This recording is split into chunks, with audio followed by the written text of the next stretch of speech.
Welcome back to Mark's Kaleidoscope today. The Cleveland Department of Public Health is getting the word out about childhood lead poisoning.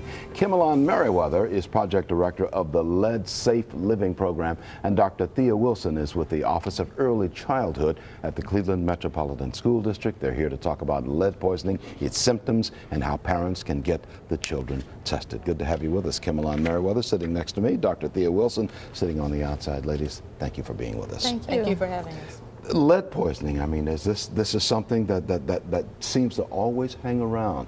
Is that because there was lead in the old paint in the old houses? Well, absolutely. A number of our houses in Cleveland and our first-ring suburban neighborhoods have old housing stock. Mm-hmm. So most of them were built before the government banned the use of lead-based paint in residential mm-hmm. housing. So mm-hmm. that's why we see so many cases of childhood lead poisoning, because now the paint is starting to break down. Mm-hmm. What happens when children? Is this something? How does this lead get into the children's into their bodies? Well, they can ingest it or become exposed to the dust. Mm-hmm. Most of our children are poisoned from being exposed to dust.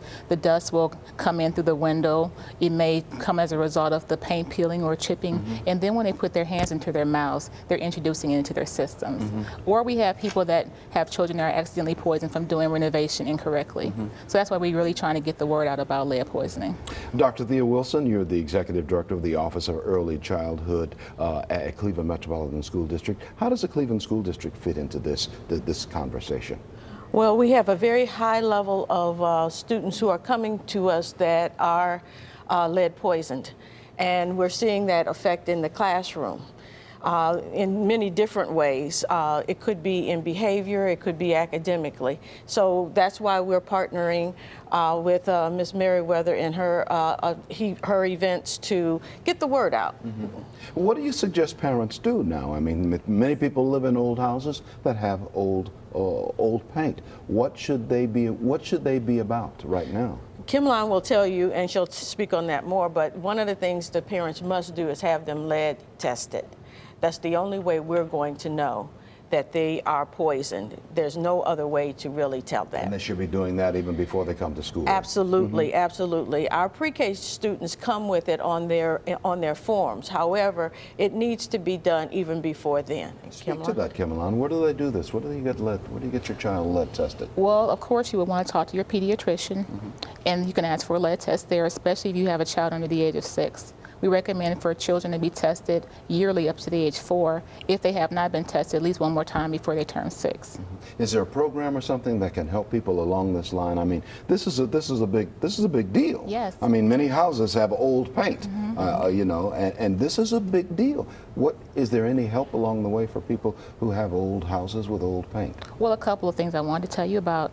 Children, well, people that don't have a family physician mm-hmm. can take their child to get tested at their local health department. We do offer testing, and in the city of Cleveland we do have a home repair grant program that can help homeowners make their homes more lead safe. Mm-hmm. Let's put a phone number on the screen, 216-263-5323, as you see at the bottom of the screen, or you can go to clevelandhealth.org for more information that we're talking about. We're talking to Kimalon Meriweather, who's with the Department of Public Health, and with Dr. Thea Wilson, who's with the Cleveland Metropolitan School District. How does this lead poisoning manifest itself? How does it show up in children? What are the symptoms we're looking for?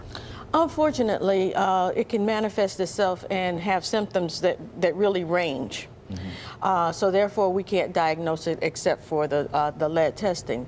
But you can have, the children will show ADHD symptoms, mm-hmm. Meaning that they could be very hyperactive because of the attention deficit disorder. Mm-hmm. If you have a child who is just having difficulty learning and memory-wise. It could be the fact that it's having a brain interruption, mm-hmm. because in early childhood, that's when that brain is really growing and making connections and all of those great mm-hmm. things.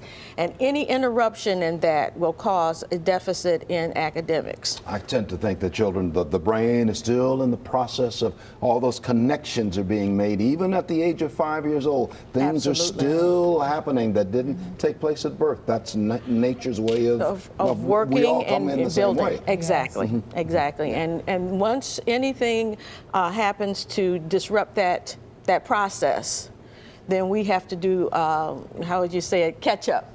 kind of activities. What do you suggest we do if somebody's got if you certainly the lead, the paint chips we oftentimes see in the windowsill. Right. You will often see paint chips, and they're right at the level a youngster can. What do people need to be doing if they see these flaking paint? Well, they can clean their window wells and floors with a damp cloth or a damp mop. That's the best thing you can do, good housekeeping.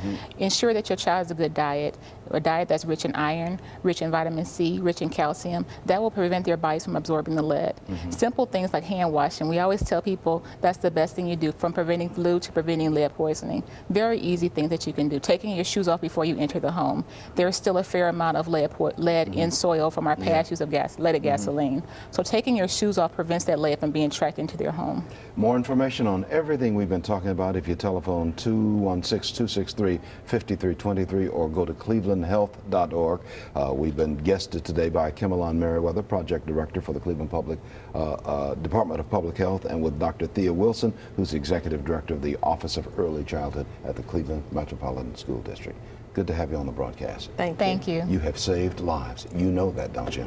We hope That's so. our You're mission. saving lives right out there right now with the information you've been giving us. Thank you so much. I've got to take a break. In a moment, we will return and we will be talking to two women who are going to talk about the African American Quilt and Doll Guild. But first, these words, especially for you.